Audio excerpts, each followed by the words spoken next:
देहरादून से बड़ी खबर है। यूनिफॉर्म सिविल कोड को लेकर बड़ी खबर। यूनिफॉर्म सिविल कोड पर सभी पक्षों की राय लेगी कमेटी। कमेटी की रिपोर्ट के लिए सरकार ने अभी समय सीमा तय नहीं की है। ये बड़ी जानकारी आपके सामने है यूनिफॉर्म सिविल कोड को लेकर। देखिए, यूनिफॉर्म सिविल कोड पर सभी पक्षों से रायशुमारी की जाएगी कमेटी की तरफ से, और कमेटी की रिपोर्ट के लिए सरकार ने अभी समय सीमा तय नहीं की है। पुराने सिविल कानूनों का अध्ययन करने के साथ ही सभी पक्षों से राय भी लेगी कमेटी, ऐसी जानकारी है। प्रदेश सरकार ने यूनिफॉर्म सिविल कोड का ड्राफ्ट तय करने के लिए 5 सदस्यीय कमेटी का गठन किया है। ये कमेटी आगे बढ़ रही है और कमेटी में कौन कौन है ये भी आपको बता दें। देखिए, तस्वीर पे दिखा रहे हैं। चेयरमैन रंजना देसाई को बनाया गया है। सुप्रीम कोर्ट सेवानिवृत्त जज ये रह चुकी हैं। और सदस्य प्रमोद कोहली दिल्ली हाईकोर्ट के सेवानिवृत्त जज हैं, इनको भी मेंबर बनाया गया है। इसके अलावा शत्रुघ्न सिंह, जिनको मेंबर बनाया गया, पूर्व मुख्य सचिव उत्तराखंड के, और मनु गौड़ को भी मेंबर इस कमेटी का बनाया गया है। अध्यक्ष टैक्स पेयर एसोसिएशन भारत के वो रह चुके हैं। और सुरेख डंगवाल, कुलपति दून विश्वविद्यालय देहरादून, इनको भी मेंबर बनाया गया है। इस यूनिफॉर्म सिविल कोड के पूरे मामले को लेकर सीएम पुष्कर सिंह धामी ने क्या कुछ कहा है, आज सुनवाते हैं। यूनिफॉर्म सिविल कोड को लेकर कमेटी का गठन हो गया है। ये बड़ा महत्वपूर्ण निर्णय आपका रहा था और देश भर में इसको लेकर खुद आपकी सरकार, केंद्र सरकार भी वो कर रही है और तारीफ भी हो रही है। तो सर, किस तरह से कमेटी आगे बढ़ती है? देखिए, ये तो हमने पहले से ही, चूँकि हमारा ये चुनाव से पूर्व का संकल्प था कि हमारी नई सरकार के गठन होते ही हम यूनिफॉर्म सिविल कोड बनाने के लिए कमेटी का गठन करेंगे। और वो कमेटी हमारी एक ड्राफ्ट बनाएगी। सभी हितधारकों से बात करने के बाद जो हमारी विशेषज्ञ समिति होगी, वो समिति एक ड्राफ्ट बनाएगी। उस ड्राफ्ट को हम लागू करेंगे और हम लागू कर रहे हैं। हम तो पूरे देश के अन्य राज्यों से भी अपेक्षा करेंगे कि सभी इसको लागू करें। उत्तराखंड देवभूमि है। उत्तराखंड में प्रत्येक परिवार से कोई न कोई सेना में है। ये हमारे यहाँ पर देवों का प्रदेश है, देवभूमि है, 2 अंतर्राष्ट्रीय सीमाओं से लगा हुआ है। तो इसलिए हमारे यहाँ पर कोई भी धर्म का हो, कोई पंथ का हो, समुदाय का हो, किसी अन्य विशेष वर्ग का हो, सबके लिए हम एक समान कानून, देश के अंदर लंबे समय से इसकी मांग उठती आई है, इसको हम उत्तराखंड से शुरू कर रहे हैं और जल्दी हमारी कमेटी ड्राफ्ट बनाएगी और हम उसको लागू करेंगे। और इसी बीच देहरादून से बड़ी जानकारी है। फर्जी रजिस्ट्रेशन कराने पर होगी सख्त कार्रवाई। जी हाँ, ये देखिए, बड़ी जानकारी। फर्जी पंजीकरण से यात्रा करने और कराने वालों पर सख्ती की जाएगी। पुलिस को इसके लिए निर्देश जारी कर दिए गए हैं। यात्रियों से केवल पर्यटन विभाग के पोर्टल और ऐप के जरिए ही पंजीकरण कराने की अपील भी की गई है। बड़ी खबर देखिए, किसी भी दूसरी वेबसाइट से पंजीकरण नहीं होगा मान्य, और अगर कोई फर्जीवाड़ा इसमें करता है तो उस पर सख्ती बरती जाएगी, अब ये कहा जा रहा है। बड़ी जानकारी इस वक्त है। तमाम मामले सामने आए, शिकायतें भी सामने आई हैं पिछले दिनों, और उसके बाद अभी एक्शन शुरू हो गया है। फर्जी पंजीकरण अगर पकड़ा जाता है तो सख्त कार्रवाई होगी।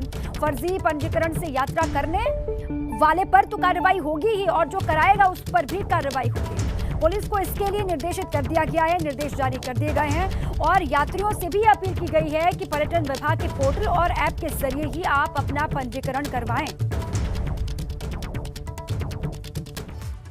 और प्रधानमंत्री नरेंद्र मोदी ने मन की बात के जरिए देश को संबोधित किया, और इस दौरान चारधाम समेत अन्य तीर्थ स्थलों पर स्वच्छता बनाए रखने की अपील लोगों से की। पीएम ने कहा कि चारधाम यात्रा के दौरान कुछ लोग गंदगी फैला रहे हैं, ऐसा नहीं करना चाहिए।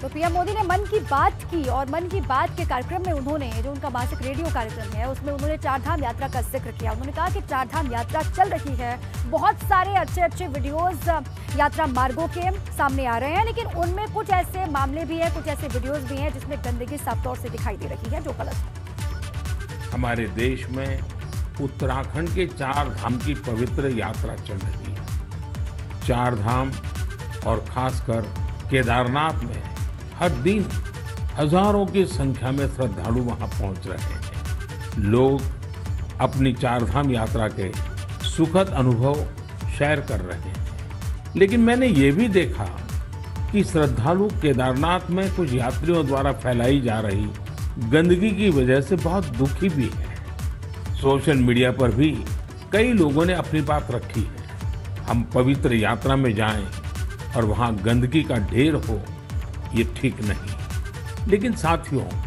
इन शिकायतों के बीच कई अच्छी तस्वीरें भी देखने को मिल रही हैं। जहां श्रद्धा है, वहां सृजन, और सकारात्मकता भी है।